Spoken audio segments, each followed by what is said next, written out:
예를 들어서 남편이 재산 100억쯤 되는 부호다. 근데 이 남편이 바람을 피우다 아내에게 걸렸다라고 하면 남편 재산이 많으니까 위자료도 굉장히 많이 받아낼 수 있을 것 같은데요.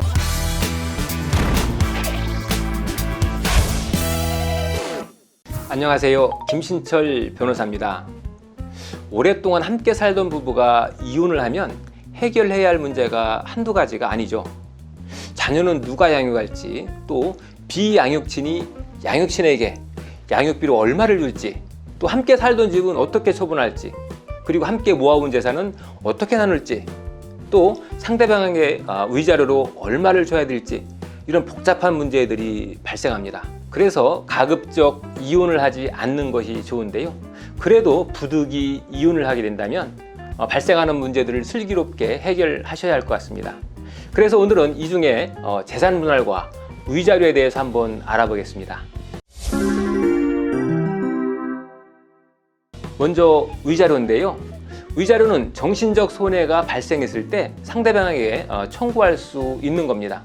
그러니까 이혼에 책임이 있는 사람, 잘못이 있는 사람, 그 상대 배우자에게 내가 이혼으로 인해서 겪게 되는 정신적 고통을 돈으로 배상받는 거죠. 위자료는 주로 배우자의 외도라든지 폭력, 유기 같은 경우에 인정이 되는데요. 자, 예를 들어서 배우자가 바람을 폈다라고 하면 바람핀 배우자가 우리의 혼인관계 신뢰를 깨트리고 가정을 파탄낸 거죠. 그래서 그에 따른 내가 정신적 피해가 생겼으니 그 유책 배우자에게 배상을 청구하는 겁니다. 근데 여기서 오해하시면 안 되는 게 이 위자료 청구는 배우자의 경제력과는 무관하다는 건데요. 예를 들어서 남편이 재산 100억쯤 되는 부호다. 근데 이 남편이 바람을 피우다 아내에게 걸렸다라고 하면 남편 재산이 많으니까 위자료도 굉장히 많이 받아낼 수 있을 것 같은데요. 꼭 그렇진 않습니다. 이 이혼에서 결정되는 위자료는 상대방의 재산 규모와 관련이 없고요. 유책 배우자의 과실이 얼마나 크냐 여기에 따라서 위자료의 금액이 결정됩니다. 그래서 실무에서는 아무리 배우자가 크게 잘못했다라고 해도 위자료가 4천만 원 넘게 인정되는 경우는 드물고요. 보통은 1,500에서 3천만 원 정도에서 인정됩니다. 자, 그럼 배우자가 바람을 피웠는데 겨우 3천만 원 받고 끝나라는 거냐? 라고 생각하실 수 있는데요. 그렇진 않고요. 바로 재산 분할이라는 제도를 통해서 재산을 분배받을 수 있습니다.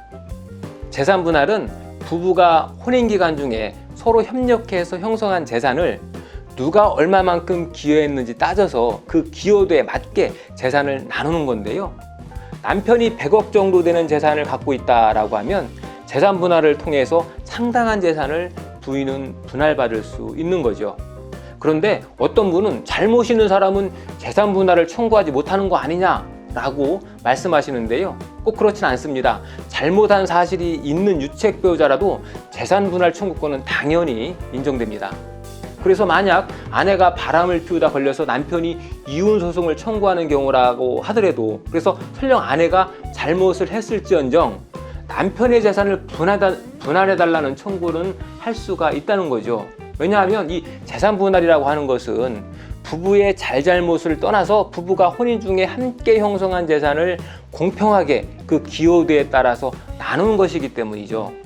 재산 분할은 혼인기간과 재산 형성의 기여도에 따라서 정하게 되는데요.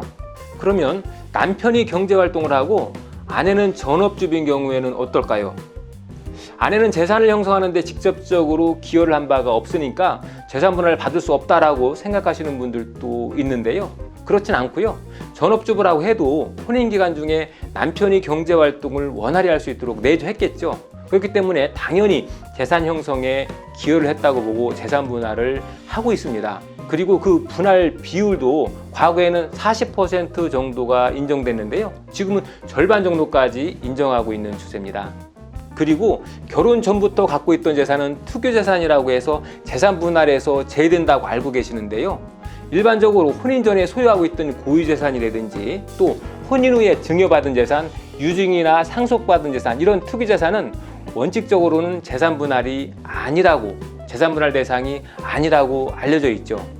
그런데 이 투기재산이라고 하더라도 배우자의 재산의 유지와 증식에 기여할 수도 있고요. 또 감소를 방지하는 데 기여할 수가 있죠. 그래서 이런 부분을 입증하면 당연히 재산 분할 대상에 포함시킬 수가 있습니다. 그래서 실무상 이 투기재산이라고 하더라도 부부가 오랜 기간 동거하면서 혼인 생활을 유지해 온 경우에는 투기재산이 유지에 기여했다고 판단해서 재산 분할을 인정해 주는 경우가 많습니다. 분할 대상 재산에는 부동산, 예금, 동산할 것 없이 일체의 재산이 다 포함되는데요. 특히 퇴직금도 포함되고요. 심지어 공무원 연금이나 국민연금도 함께 이 분할 대상으로 인정받고 있습니다. 이혼할 경우에 재산 분할을 몇 대 몇으로 나눠야 한다라는 그런 법적인 규정이나 기준은 없습니다. 그래서 내가 얼마만큼 재산 형성이나 재산의 유지에 증식에 기여했는지 이걸 논리적으로 잘 주장 입증하시는 것이 아주 중요합니다. 오늘은 이혼 소송에서 자주 다루는 위자료와 재산 분할에 대해서 한번 알아봤습니다. 김신철 변호사였습니다. 감사합니다.